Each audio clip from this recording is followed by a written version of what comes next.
So if you start with Sherlock, Sherlock's got a really nice kind of oval head.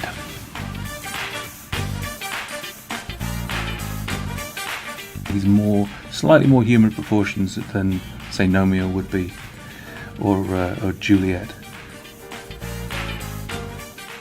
So start off with the nice shapes, and of course we've got a nice high collar, just like Watson.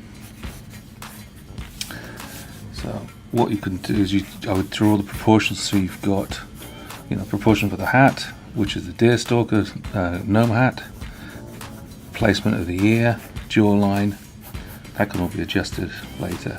So I could actually work out from there. I know where to put the center line for the face, which will then give us all of the anchor points for the features.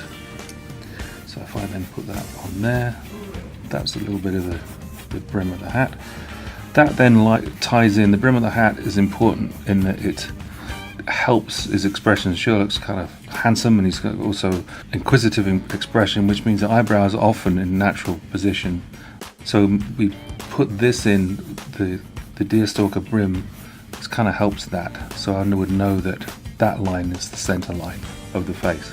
Right. So then you can say, well, I know where the forehead is, and I know where the eyebrows will go. Now I can put placement of the eyes in. And then all important is you can then say, well, I know now where the nose is going to go, because this whole line, the whole profile is based around where that anchor point of the nose goes. So like that. So Sherlock is over here. Often it's good to get an eye look across a character.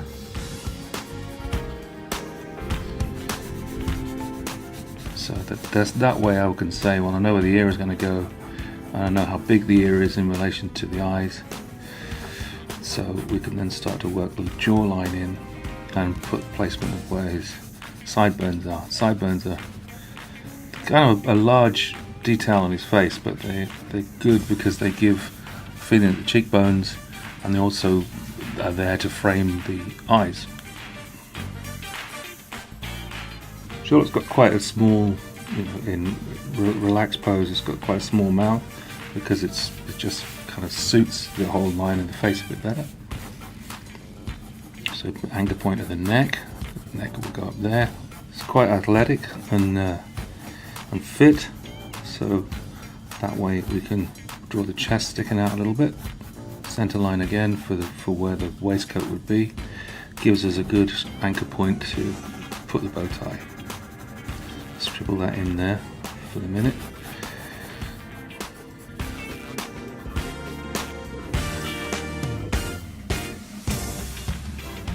Now Sherlock has got a little gnome beard, which is we've used it to kind of give him a bit of a chin, because even though he's got a big kind of jaw, because he's a handsome leading man, we actually needed to have a little gnome beard.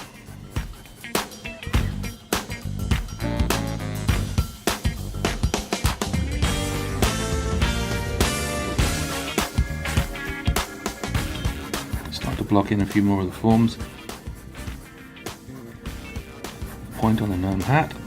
Now the interesting thing with Sherlock is that in his ears, you've got obviously two ears on both sides of his head. In Sherlock, you've got an S on one side, hidden S, and on the other side, because it's a reverse, you've got a question mark. Put the checker work on, which would be brush strokes.